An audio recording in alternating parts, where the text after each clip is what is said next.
me ask you this. How many of you have ever been taken, ripped off, bamboozled, defrauded? Let me see your hands.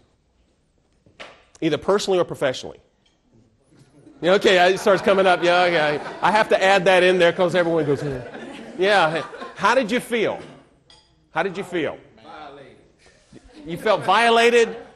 Did you ever feel like, you ever slap yourself and say, why did I let that happen to me? I should have known better. All right, the same thing in business. Like we're talking about business, same thing in business. We're going to be talking about fraud and the psychology of fraud. But before we get into that, fraud has been in the news a lot lately, hasn't it? Who's ever heard of Enron?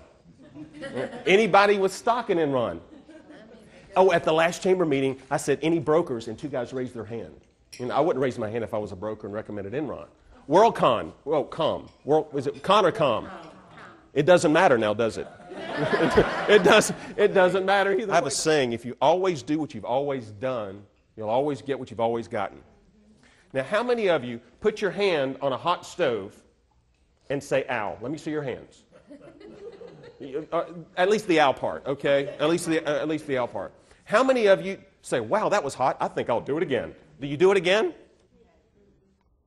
So you learn from that experience, don't you?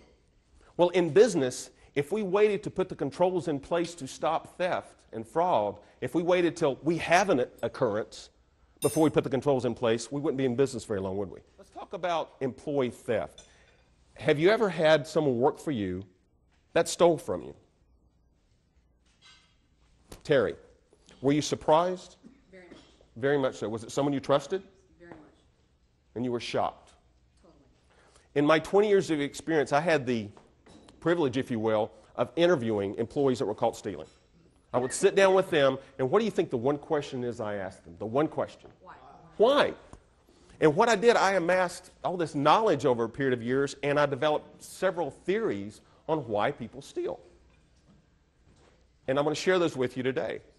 I was in retail for many years. When did a manager sit down usually and talk with someone about theft?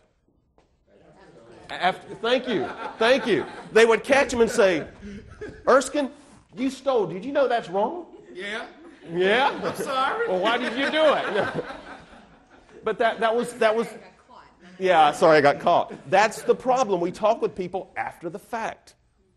There's only one manager in 20 years of my experience that would sit down with every single employee and say, I want to talk to you about integrity. And if you don't have the integrity that it takes to work in this company, I want you to get up and leave now. Only manager in 20 years I've ever heard say that. He had the lowest turnover of any manager and the lowest incidence of theft. Set the expectations for what you want. But let's go back and take my wallet right here. What is your name? Barbara. Barbara, I could lay my wallet right there in front of Barbara. And she would never in a million years think about taking that, would you, Barbara? Never in a million years. Who wants to hire an employee like Barbara? Let me see your hands. That's who I want. I could trust her with my car keys, my truck keys, my equipment keys. She is going to take care of me. Now, let me have my wallet. Thank you. I have walked out without my wallet before. Thank you, Barbara. Thank you. That's the kind of employee we want to hire. Not all the time. 80% in the middle that's left, 80% of the people call themselves basically honest. Thank you, Terry. Basically honest. And will only steal if given what? The opportunity. And we in business are terrible for giving people the opportunity, aren't we? Here you go. Richard, here's my keys right there. You can go ahead and take my truck. I never see it again. Let me have my keys back, Richard. Thank you very much. Thank you very much. You're a politician, aren't you? I work for one. Okay, that's and I got my keys back too. This is great. This is great. But 80% of the people will steal if given the opportunity. Now, it may be, what is your name? Ward. Ward, you're an honest fellow, right? Yeah. Would you steal if you had the opportunity to steal $20,000 and never get caught? Would you steal? No. No. Say it loud. No. No. But if you had the chance to steal $5 million and never get caught, would you? No. No. I'm impressed because I would. You said the right thing, but come on, let's be real. Okay? You can't know you wouldn't get caught. You can't know. The key is not worth it. We got you scared straight, don't we? Yeah. Good, okay, I like that. How many of you were taught when you were growing up, don't steal? Let me see your hands. Okay, all of you, good. We're all taught not to steal. Then what goes through someone's mind? Remember all those people I told you I interviewed? Here's what I came up with. It's called a triangle of theft or loss. In every loss situation, 3 things had to happen. First, you've got need or greed. How many of you in here need more money? Let me see your hands. You didn't raise your hand. I want your paycheck. She's sitting there going, if I raise it, it must not be very big, okay? It must not be, okay. I don't want your paycheck. But you have need or greed. But just because someone needs more money doesn't mean they're going to steal. I need more money. Also, you have the greed factor. In our society today, what are kids bombarded with on TV? Stuff. I want this. You have an 11-year-old. I want stuff. I want this. I want that. They're always gimme, gimme, gimme, gimme, gimme. The gold chains, the whole 9 yards. It's a want society. You got to have that. A lot. On this leg, you have a thing called rationalization. Let's talk about rationalization just a moment. Now, all of you raised your hands when I asked you if your parents talk with you about theft or you know it's wrong to steal. All of you raised your hand. Well, people who steal, you think their parents just failed to mention that when they're growing up? Just forgot that lesson? So they know it's wrong, but they rationalize, they tell themselves, they got the little angel on this side and little devil on this side saying, it's okay. Go ahead, it's okay. And the angel's going, no, no, no, and the devil knocks it off and whatever. You've seen the cartoons. That's a thing called rationalization. Let me pick on Dennis. How are you, Dennis? I'm fine. Good to see you again. Good to see you. Dennis, when you travel around, you drive a nice car, right? How fast do you drive, honestly? 5 miles over the speed. Only 5. Do I hear 10? 15? 20? Do I hear 20? All right, Alan, I'm going to pick on you. Alan, how fast do you travel, honestly? As fast as I feel I can go without getting caught. As fast as he can go without getting caught. Now, Alan, I'm going to give you a little lesson here, okay?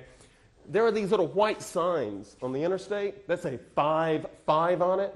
Do you know what that is? But there's also the ones that say 85 to 77. They say 85. That's the highway sign. This guy does our audio visual, and it's going out now. No, wait, no. But so, Alan, now, what do you tell yourself? Now, you know it's wrong to speed, right? Oh. Shake your hand. Yes. Shake your head. Good. So you know it's wrong to speed. Then why do you do it? Because I can. Because he can. Come on. What are some rationalizations that you do in your own mind to tell you it's okay to speed? Come on, guys. What are some? Yes, Kevin. If you're late to go someplace, so you speed to get there. You late? You can't be. You know you're going 95 miles an hour because you got to be there. Yeah. What about you? Everyone else is doing it. Got to keep up with traffic. Got to keep up. What else? The speedometer says 160, so why can't I go 160? You know, these stupid highway rules. Well, my dad was a truck driver, and he was barred from the state of Virginia twice for speeding. So I know a lot about speeding, Alan. But he had the best rule I'd ever heard. He said, they can't get all of us. And he was barred from Virginia twice, and he was a truck driver. But you tell yourself it's okay to do this, and you know for a fact it is wrong, but you do it anyway. Now, those of you who have, on the last leg of that triangle, you've got need or greed, rationalization. What do you think's down there, guys? Opportunity. Thank you. Dennis, thank you very much for speaking up. I appreciate it. That's good of you. You've got the opportunity. Therein lies all of you, your managers in your businesses. You are the business in many cases. And you think you have the controls in place to stop everything, don't you? You think all the controls are in place. Well, again, 20% of all businesses fail every year because of employee theft. Do you think those 20% felt they had good controls in place? I challenge you, go back to your businesses, think about your business like a thief would. What do you need to put in place to protect yourself, to protect your business? And I don't